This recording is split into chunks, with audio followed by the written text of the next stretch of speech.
UP में आज से पंचायत चुनाव की शुरुआत। 18 जिलों में मतदान जारी। कोरोना प्रोटोकॉल का सख्ती से पालन करने के निर्देश। यूपी पंचायत चुनाव के पहले चरण के लिए वोटिंग जारी। रामपुर में मतदाताओं में सुबह से ही उत्साह। वोटिंग के लिए सुबह से ही लंबी लाइन। यूपी पंचायत चुनाव में 14,789 प्रधान पद के लिए उम्मीदवार मैदान में। मतदान के दौरान सुरक्षा चाक चौबंद। त्रिस्तरीय पंचायत चुनाव के तीसरे चरण के लिए नामांकन का आज आखिरी दिन। सुबह 8 बजे से शाम 5 बजे तक होगा नामांकन। 20 जिलों में 26 अप्रैल को होना है मतदान। महराजगंज में वोटर्स को मनरेगा के नाम पर पैसे बांट रहे पूर्व विधायक के भाई और पूर्व प्रधान रंगे हाथों गिरफ्तार। आचार संहिता के उल्लंघन का आरोप।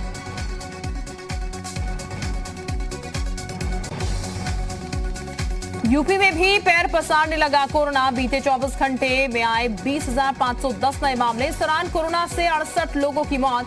सीएम योगी का निर्देश, बेड और ऑक्सीजन की नहीं होने दी जाएगी कमी। मथुरा के श्री कृष्ण जन्मभूमि मामले में कोर्ट में एक और याचिका दाखिल। याचिका में केशव देव मंदिर के पत्थरों को जामा मस्जिद और आगरा फोर्ट में लगाने का किया गया दावा। संभल में निर्माणाधीन दीवार के गिरने से 3 मजदूरों की दबकर हो गई मौत। घटनास्थल का एसडीएम ने लिया जायजा।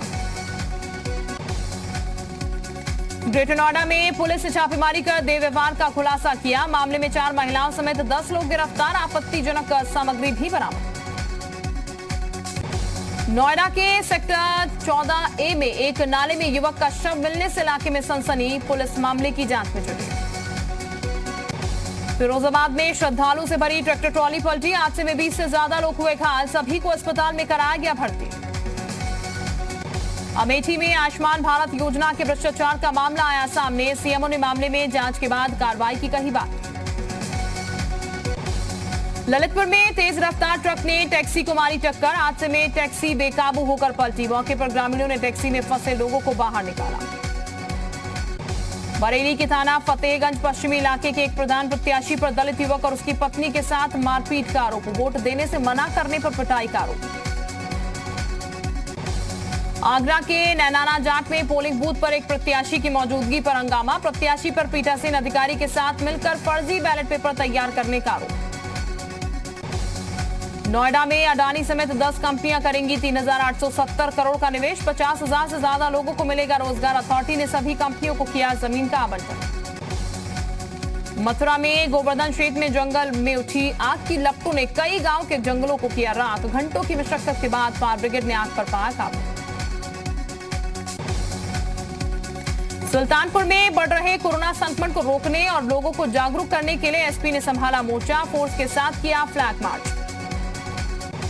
कांग्रेस नेता प्रमोद तिवारी ने बढ़ते कोरोना संक्रमण पर जताई चिंता। केंद्र और राज्य सरकार से की ज्यादा से ज्यादा टेस्टिंग की मांग। दूसरे देशों को वैक्सीन देने पर उठाया सवाल। अयोध्या में लगातार बढ़ रहे कोरोना संक्रमण के मामले। बाजार में बिना मास्क घूम रहे लोगों की लापरवाही पड़ेगी सब पर भारी। कांग्रेस महासचिव और उत्तर प्रदेश के प्रभारी प्रियंका गांधी वाड्रा ने कोरोना को लेकर प्रदेश सरकार पर साधा निशाना। कहा, प्रदेश में स्थिति भयावह, सरकार लापरवाह। लखनऊ के श्यामा प्रसाद मुखर्जी सिविल अस्पताल में कोविड की जांच कराने के लोगों की लंबी लाइन। सोशल डिस्टेंसिंग का नहीं रखा गया ख्याल।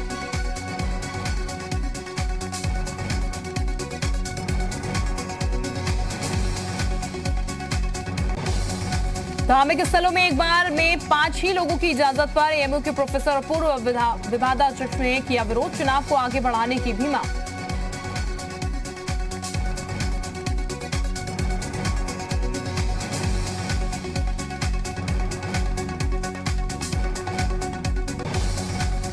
नोएडा में अडानी समेत 10 कंपनियां करेंगी 3,870 करोड़ का निवेश। 50,000 से ज्यादा लोगों को मिलेगा रोजगार। अथॉरिटी ने सभी कंपनियों को किया जमीन का आवंटन।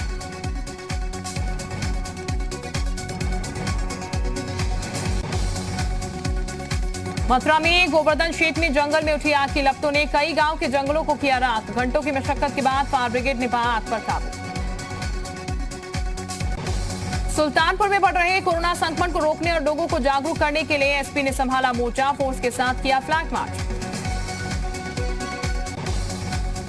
कांग्रेस नेता प्रमोद तिवारी ने बढ़ते कोरोना संक्रमण पर जताई चिंता। केंद्र राज्य सरकार से की ज्यादा से ज्यादा टेस्टिंग की मांग। दूसरे देशों को वैक्सीन देने पर उठाया सवाल।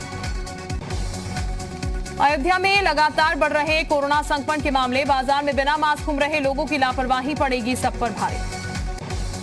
कांग्रेस महासचिव और उत्तर प्रदेश की प्रभारी प्रियंका गांधी वाड्रा ने कोरोना को लेकर प्रदेश सरकार पर साधा निशाना, कहा प्रदेश में स्थिति भयावह, सरकार लापरवाह। जेवर में बनने वाले नोएडा एयरपोर्ट के फेज 1 को मिला सिक्योरिटी क्लियरेंस, बीसीएस ने दिखाई हरी झंडी, पहले चरण में 1334 हेक्टेयर जमीन का हुआ अधिग्रहण। नोएडा जेल से कुख्यात अपराधी मनोज ओझा का वीडियो आया सामने, बैरक के अंदर पैसे रखकर फोन पर कर रहा है बात, जेल अधिकारियों को पैसे पहुंचाने की हो रही है बात। पंचायत चुनाव को लेकर अमेठी में पुलिस सक्रिय, मुर्गी फार्म हाउस की आड़ में चल रही अवैध असला फैक्ट्री का खुलासा, एक युवक गिरफ्तार। बागपत में चुनावी रंजिश में खूनी संघर्ष, प्रधान पद के प्रत्याशी के समर्थक आपस में भिड़े, दोनों पक्षों में कई राउंड चली गोलियां। यूपी बोर्ड की परीक्षा को लेकर योगी सरकार चिंतित, डिप्टी सीएम दिनेश शर्मा ने कहा छात्र हित को देखते हुए लिया जाएगा फैसला, 1 जून की बैठक में होगा मंथन। शिक्षक एमएलसी उमेश द्विवेदी ने डिप्टी सीएम दिनेश शर्मा को लिखा पत्र, सीबीएसई की तरह यूपी बोर्ड की हाई स्कूल परीक्षा को रद्द करने की मांग, वित्तहीन विद्यालयों के शिक्षकों को राहत पैकेज की भी मांग। मथुरा में कोरोना संक्रमण को लेकर प्रशासन ने की बैठक में धर्माचार्य समेत कई प्रतिष्ठित लोग हुए शामिल, बाहर से लौटे लोगों से कोविड टेस्ट कराने की अपील। बलरामपुर में पंचायत चुनाव के लिए नामांकन प्रक्रिया हुई शुरू, 9 विकास खंडों में नामांकन की हुई है व्यवस्था। रामपुर के अजीमनगर थाना क्षेत्र में पुलिस ने पंचायत चुनाव के उम्मीदवार को किया गिरफ्तार, प्रत्याशी पर वोटरों में बर्तन बंटवाने का आरोप। अमरोहा के नौगवा शादात में प्रधान पद के उम्मीदवार ने वोटरों को रुझाने के लिए बांटी कोल्ड ड्रिंक, मामले का वीडियो हुआ वायरल, केस दर्ज।